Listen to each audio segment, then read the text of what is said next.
सच्ची पतिव्रता नारी कौन है? सुनिए माता अनुसुया की महान कथा। दोस्तों, आप लोग जानते ही होंगे कि अनुसुया अत्रि ऋषि की पत्नी थी और पतिव्रता देवियों में अनुसुया का स्थान सबसे ऊंचा है। आज हम उसी देवी अनुसुया की महान कथा का श्रवण करेंगे, इसलिए आप लोग इस कथा को आधा अधूरा सुनने की गलती न करें, क्योंकि आधा अधूरा सुनने पर पाप भी लग सकता है। तो चलिए बिना देरी करते हुए कथा को शुरू करते हैं।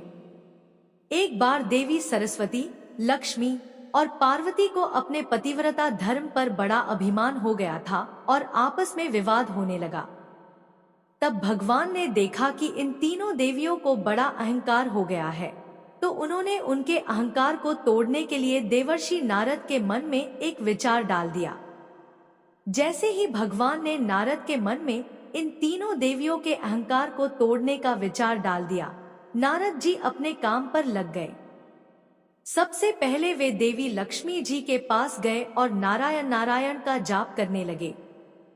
तब देवर्षि नारद को आता हुआ देखकर देवी लक्ष्मी जी का मुख कमल खिल उठा और वे प्रसन्नता के साथ नारद जी से बोलने लगी, पधारिए नारद जी, वैकुंठ में आपका स्वागत है।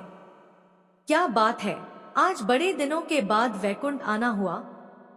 फिर नारद जी ने देवी लक्ष्मी को प्रणाम करते हुए कहा, हे माता, हमारा क्या ठिकाना, हम तो प्रभु की इच्छा से ही इधर उधर घूमते रहते हैं। हमारा शरीर हमारे बस में कहाँ है, यह तो प्रभु की ही माया है। जिधर उन्होंने इशारा किया उधर चल दिए। तब नारद जी के ऐसे वचन सुनकर देवी लक्ष्मी हंस पड़ी और हंसते हुए नारद जी से कहने लगी, हे देवर्षि, आप कहाँ से आ रहे हैं और आज क्या समाचार लेकर आए? फिर नारद जी बोलने लगे, हे माता, मैं आपको क्या बताऊं, मैं बोलने में थोड़ा झिझक रहा हूं। यदि आज्ञा हो तो बताने की चेष्टा करता हूं। तब माता लक्ष्मी ने कहा, हे देवर्षि नारद, आप निसंकोच होकर बताओ। फिर देवर्षि ने बोलने लगे, आज मैं घूमते घूमते चित्रकूट की ओर चला गया, जहां मैं महर्षि अत्रि के आश्रम पर गया। वहां पर उनकी पत्नी अनुसुया के दर्शन करके मैं धन्य हो गया। आज इस संसार में माता अनुसुया के समान पतिव्रता दूसरी कोई नारी नहीं है।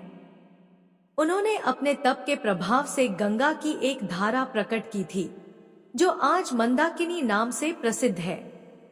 मैं 14 भवनों को घूम आया हूँ, लेकिन उनके समान पतिव्रता स्त्री मुझे कहीं पर भी नहीं दिखी। तब नारद जी की ऐसी बात सुनकर देवी लक्ष्मी को बड़ा बुरा लगा और वे सोचने लगी, यह रे घर का होकर भी मेरे सामने ही ऐसी बातें कर रहा है, यह तो मेरा अपमान कर रहा है। फिर माँ लक्ष्मी ने सोचा, इसने मुझे छोड़कर कहा होगा, इससे पूछकर देखती हूँ। तब देवी लक्ष्मी नारद से पूछने लगी, हे देवर्षि, तुमने अनुसुया के पतिव्रता धर्म की बड़ी प्रशंसा की है। उनका नाम तो मैंने भी सुना है, लेकिन मुझे यह बताओ, क्या वे मुझसे भी बढ़कर हैं?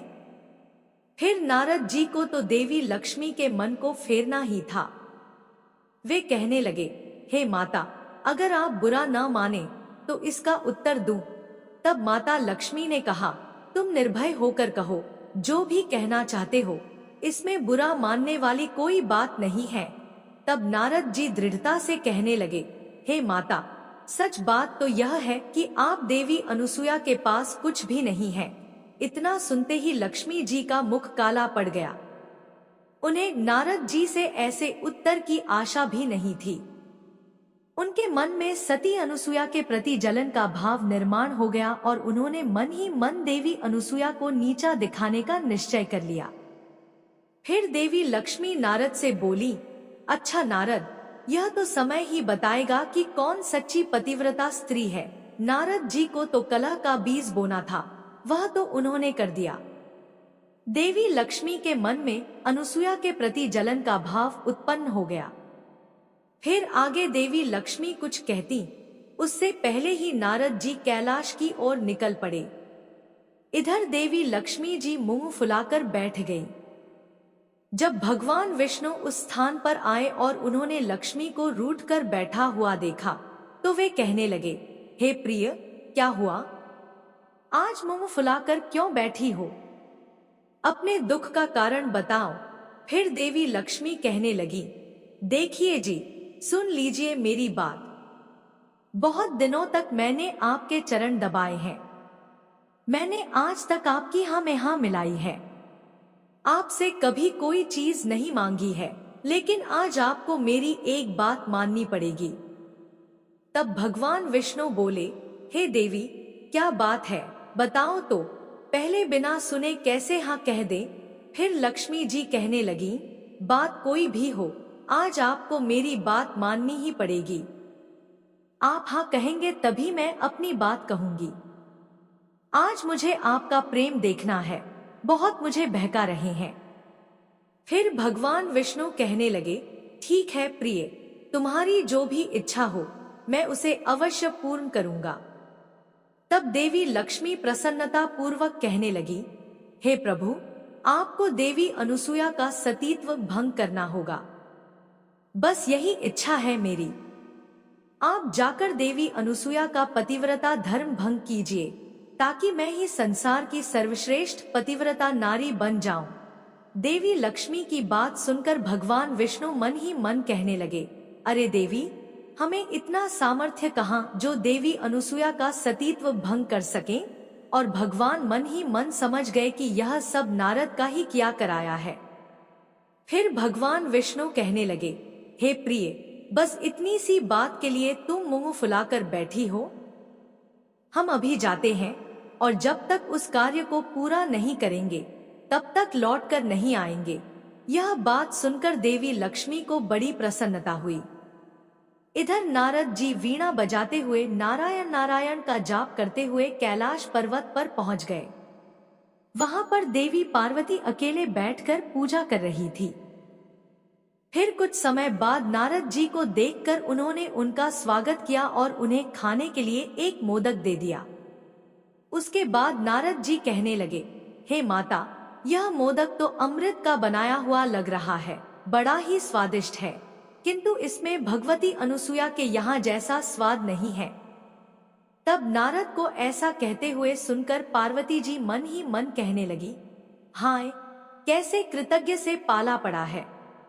मैंने कितने प्रेम से इसे मोदक दिया और यह कहता है कि अनुसूया के लड्डू के बराबर भी नहीं है।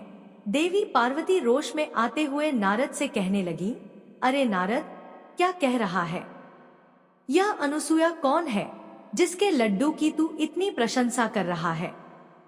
तब नारद जी कहने लगे, हे देवी, अनुसूया महर्षि अत्रि की पत्नी है। आज इस संसार में उनके समान दूसरी कोई पतिव्रता नारी नहीं है।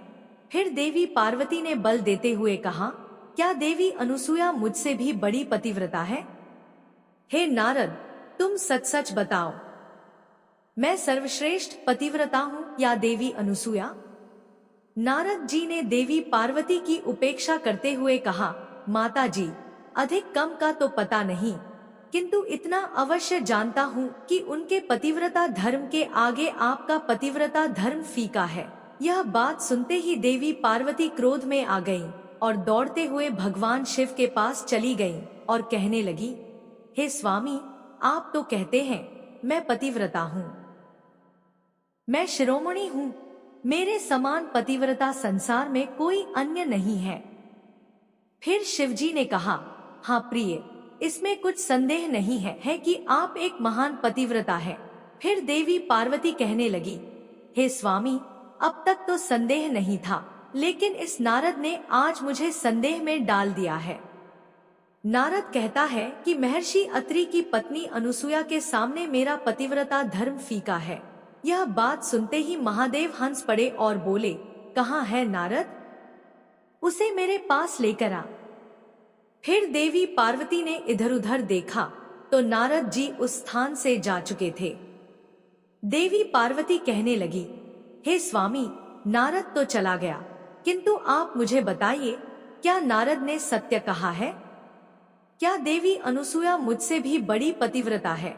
फिर महादेव कहने लगे, हे प्रिय, नारद ठीक कहता है, तुम देवी अनुसुया की समानता नहीं कर सकती। यह बात सुनते ही देवी पार्वती ने भगवान शिव के चरण पकड़ लिए और दुखी मन से कहने लगी, हे स्वामी, अब इन चरणों को मैं तभी छोड़ूंगी जब आप अनुसुया का पतिव्रता धर्म भंग करके मुझे संसार की सर्वश्रेष्ठ पतिव्रता बना देंगे। तब भोलेनाथ बोले, हे देवी, हम प्रयत्न करेंगे, किंतु बीच में तुम कोई विघ्न उत्पन्न मत कर देना। फिर पार्वती जी कहने लगी, हे स्वामी, मुझे तो आप ही का डर है। आप ठहरे भोलेनाथ। पुरुषों की यही नीति होती है कि छल से, बल से, डांट कर, फटकार कर, सच झूठ बोलकर स्त्रियों को ठग लेते हैं। अब उस ठग विद्या का प्रयोग करके आप अनुसुया का पतिव्रता धर्म भंग कीजिए। फिर पार्वती की बात सुनकर शिवजी हंस पड़े और मन ही मन कहने लगे, जो दूसरों के लिए खाई खोदता है वह उसी में गिर जाता है। फिर शिवजी कहने लगे, हे प्रिय, अब मेरे चरण छोड़ दो, मैं अभी उस कार्य के लिए जाता हूँ। तब देवी पार्वती ने भगवान शिव के चरणों को छोड़ दिया। फिर शिवजी महर्षि अत्रि के आश्रम की ओर निकल पड़े। इधर नारद जी नारायण नारायण का जाप करते हुए ब्रह्मलोक में पहुंच गए और वहां पर देवी सरस्वती ने नारद जी का स्वागत सत्कार किया और कहा, हे नारद, तुम तो हमें भूल ही जाते हो। अब की बार तो बहुत दिनों बाद आए हो। आज तुम अवश्य कोई महत्वपूर्ण समाचार लेकर आए होगे। तब नारद जी कहते हैं, हे माता, आज मैंने पृथ्वी लोक पर एक अद्भुत दृश्य देखा है, जिससे महर्षि अत्रि की पत्नी अनुसुया के पतिव्रता धर्म का बड़ा ही प्रभाव है। समस्त ऋषि मुनि आकर उनकी स्तुति करने लगे हैं। सभी ऋषिगण कह रहे हैं कि उनके समान पतिव्रता संसार में दूसरी कोई स्त्री नहीं है। तब नारद की यह बात सुनकर देवी सरस्वती के मन में क्षण मात्र के लिए रोष हुआ और वह कहने लगी, हे नारद, क्या वह मुझसे भी बढ़कर पतिव्रता है? तब नारद जी कहने लगे, माता जी, यह मैं कैसे कहूँ? अपनी माँ तो माँ ही है, वही मेरे लिए सर्वश्रेष्ठ है। किंतु सभी ऋषिमुनि ऐसा कह रहे हैं कि देवी अनुसुया से बढ़कर संसार में कोई पतिव्रता नहीं है। यह बात सुनकर देवी सरस्वती को बड़ी चिंता होने लगी और उन्होंने नारद से कहा, शीघ्र जाओ और अपने पिताजी को बुलाकर लाओ। तब माता जी की आज्ञा का पालन करते हुए नारद जी शीघ्रता से ब्रह्मा जी की सभा में चले गए। परंतु वहां पर ब्रह्मा जी देवताओं और दानवों के साथ महत्वपूर्ण विषय पर चर्चा कर रहे होते हैं। नारद जी ने ब्रह्मा जी को माता सरस्वती का संदेश सुना दिया, हे परमपिता, माता जी ने आपको शीघ्रता से बुलाया है। तब ब्रह्मा जी सोचने लगे कि कोई महत्वपूर्ण कार्य होगा, इसीलिए वे तुरंत ही देवी सरस्वती के पास आ गए। ब्रह्मा जी के आते ही देवी सरस्वती ने उनसे पूछा, हे स्वामी, आजकल इस संसार में सबसे अधिक पतिव्रता कौन है?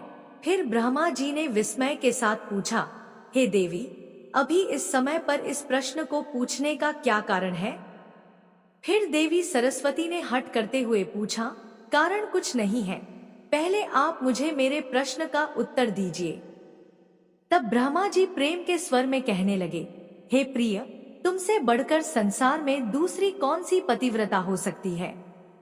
तुम ही सबसे महान पतिव्रता हो। फिर देवी सरस्वती कहने लगी, महाराज, आप ऐसी चाटुकारिता वाली बातें न कीजिए। सच सच बताइए, मैंने तो सुना है महर्षि अत्रि की पत्नी अनुसुया को सभी ऋषिगण संसार की सबसे बड़ी पतिव्रता कह रहे हैं। यह सुनकर ब्रह्मा जी को कुछ चिंता हुई और वे मन ही मन मुस्कुराते हुए सोचने लगे, दाल में कुछ काला है। स्त्रियों में जलन का भाव जल्दी आ जाता है, लेकिन देवी अनुसुया में दूसरों के प्रति जलन का भाव नहीं है। बात तो सत्य है, देवी अनुसुया के समान पतिव्रता कोई नहीं है। देवी सरस्वती की बात को टालने के लिए ब्रह्मा जी कहने लगे, हे प्रिय, यह बात तुमसे किसने कही? फिर देवी सरस्वती इधर उधर देखने लगी तो नारद जी वहां से जा चुके थे। माता पिता की वार्ता को पुत्र को कभी नहीं सुनना चाहिए, इसीलिए वे चुपचाप वहां से निकल गईं। नारद को न देखकर देवी सरस्वती ब्रह्मा जी से कहने लगी, हे स्वामी, मुझसे यह बात एक काले चोर ने कही है, किंतु आप मुझे यह बताइए कि यह सत्य है या नहीं। फिर ब्रह्मा जी ने संकोच करते हुए कहा, मान लो कि यह सत्य ही है, लेकिन तुम्हें इसमें चिंता करने की क्या बात है। फिर देवी सरस्वती रोष में आकर कहने लगी, देखिए, आप जैसे भी हो, उस अनुसुया के पतिव्रता धर्म को भंग कीजिए, अन्यथा मैं आपसे बात नहीं करूंगी। तब देवी सरस्वती के ऐसे वचन सुनकर ब्रह्मा जी कुछ विचलित हो गए और कहने लगे, हे प्रिय, अच्छा ठीक है, मैं अभी जाता हूँ और उस कार्य को पूरा करता हूँ। फिर तीनों देवता ब्रह्मा, विष्णु और महेश मंदाकिनी नदी के तट पर महामुनि अत्रि के आश्रम पर पहुंच गए और वे परस्पर एक दूसरे को देखकर नमस्कार करते हुए उन तीनों ने अपने अपने आने का कारण बताया। फिर भगवान ने कहा, हम तीनों वेश बदलकर देवी अनुसुया के आश्रम पर चलते हैं और पतिव्रता अनुसुया की परीक्षा लेते हैं। फिर सभी ने बात को स्वीकार किया और तुरंत ही साधु का वेश धारण किया और तीनों देवता साधु के वेश धारण करके अनुसुया के आश्रम के निकट पहुँचे। उस समय आश्रम पर महर्षि अत्रि नहीं थे, देवी अनुसुया अकेली ही थी। उन्होंने जब उन तीन साधुओं को आश्रम पर आया हुआ देखा तो उन्होंने उनका स्वागत किया और उन्हें भोजन करने के लिए कंदमूल तथा फल भेंट किए, लेकिन उन साधु पुरुषों ने उसे स्वीकार नहीं किया। तब देवी अनुसुया ने कहा, हे महात्माओं, मुझसे ऐसा कौन सा अपराध हुआ है जो आपने मेरी पूजा को ग्रहण नहीं कर रहे हैं। फिर उन तीनों देवताओं ने कहा, हे देवी, यदि आप हमें एक वचन दें तभी हम आपकी पूजा स्वीकार करेंगे, अन्यथा नहीं करेंगे। देवी अनुसुया ने कहा, हे मुनियों, घर पर आए अतिथि का सत्कार प्राणों का बलिदान देकर भी करना चाहिए। इसीलिए आपकी जो भी इच्छा हो, जिस कार्य से भी आप प्रसन्न होंगे, मैं वह कार्य अवश्य करूंगी। फिर देवी अनुसुया ने ऐसा कहते ही वे तीनों साधु कहने लगे, हे देवी, आप निर्वस्त्र होकर हमारा अतिथि सत्कार कीजिए, यही हमारी इच्छा है। यह बात सुनकर देवी अनुसुया आश्चर्यचकित हो गई और सोचने लगी, यह मुनि है या कोई बहरूपिया। उन्होंने अपनी दिव्य दृष्टि से सब कुछ देख लिया तो उन्हें समझ में आ गया कि मामला क्या है। फिर कहने लगी, हे मुनियों, मैं आपका निर्वस्त्र होकर सत्कार करूंगी, यदि मैं सच्ची पतिव्रता नारी हूँ। यदि मैंने भूल से स्वप्न में भी पराये पुरुष का विचार ना किया हो तो यह तीनों साधु 6-6 महीने के दूध पीने वाले बच्चे बन जाएं। देवी अनुसुया के इतना कहते ही वे तीनों साधु 6 महीने के बालक हो गए और कुल बुलाने लगे। फिर देवी अनुसुया ने व्यवस्थित पान कराया और सुला दिया। फिर इतने में ही महामुनि अत्रि उस स्थान पर आ गए और उन 3 छोटे छोटे बालकों को घर में देखकर वे आश्चर्यचकित होकर कहने लगे, हे देवी, यह तीनों अत्यंत सुंदर मनोहर रूप वाले बालक किसके हैं। फिर देवी अनुसुया ने कहा, हे स्वामी, यह आपके ही बच्चे हैं। भगवान ने स्वयं आप पर कृपा की है। मुनि अत्रि ने भी अपनी योग्य शक्ति से देखा तो उन्हें भी सारा रहस्य समझ में आ गया। अब वे तीनों देवता बालक के रूप में क्रीड़ा करने लगे। माता अनुसुया उन्हें खिलाती पिलाती प्यार करती। वे तीनों बालक अपनी माता के साथ बड़ी ही प्रसन्नता से खेलने कूदने लगे। इधर अनेक दिन बीत जाने के बाद भी उनके पति लौटकर नहीं आए तो तीनों देवियों को चिंता होने लगी। फिर तीनों देवियां अपने अपने स्थान से निकलकर अपने स्वामी को ढूंढने के लिए पृथ्वी लोक पर आ गईं। सौभाग्य से तीनों देवियों की भेंट चित्रकूट में हुई। वहां पर तीनों ने एक दूसरे को अपना अपना दुख बता दिया। लक्ष्मी जी ने देवी पार्वती से पूछा, आपको सती अनुसुया के बारे में किसने बताया। तब देवी पार्वती कहने लगी, मुझे नारद ने बताया। फिर देवी सरस्वती ने भी कहा, नारद ने ही मेरे कान भरे हैं। देवी लक्ष्मी भी कहने लगी, उस नारद ने ही हम तीनों को फंसाया है। यदि वह कहीं मिल जाए तो उसकी अक्ल ठिकाने पर लाती हूँ। फिर उसी स्थान पर नारद जी प्रकट हुए और उन्होंने दूर से तीनों देवियों को प्रणाम किया। देवी लक्ष्मी गुस्से को दबाते हुए कहने लगी, वाह नारद, बहुत सही समय पर आए हो। दूर क्यों खड़े हो? तुम्हारी यह वीणा तो बड़ी सुंदर है, तनिक देखो तो। फिर नारद जी को सब समझ में आ गया और वे कहने लगे, हे देवियों, मेरा अनुष्ठान चल रहा है, इसीलिए मैं किसी के पास जाकर बात नहीं करता हूं, खासकर स्त्रियों के पास तो कदापि नहीं। रही वीणा की बात, तो यह मुझे बहुत प्रिय है, मैं इसे किसी को नहीं देता। इतना कहकर नारद जी वहां से जाने लगे। नारद को जाता देख तीनों देवियां घबरा गईं और बड़ी ही कोमल वाणी में कहने लगी, नारद, ओ नारद, तुझे मेरी शपथ, अपने पिता की शपथ, तुम यहां से चले मत जाना। फिर देवी लक्ष्मी कहने लगी, तुम अवश्य जानते हो तीनों देवता कहां चले गए हैं। तब नारद जी ने अपनी उंगली से इशारा करते हुए कहा, देखो, वह भगवती अनुसूया का आश्रम है। वे तीनों देवता उसी आश्रम में खेल रहे हैं। देवी पार्वती ने कहने लगी, अरे नारद, तू सब जानता है, हम इस आश्रम में जाना चाहती हैं, कैसे जाएं?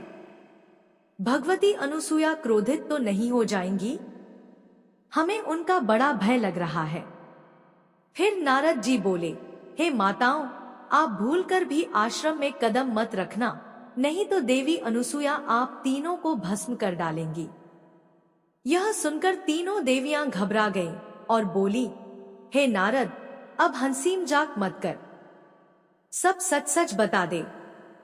तब नारद जी हंसते हुए बोलने लगे, हे माताओं, वे तीनों म्याव म्याव कर रहे हैं, तीनों की बोलती बंद है। वे तीनों बोबा पीते हैं और किलकिला हैं। देवी अनुसूया जहां बिठा दे बैठते हैं, जहां पर सुलाती हैं वहीं पर सुलाते हैं। अब आप तीनों अपने अपने पतियों की आशा छोड़ दो।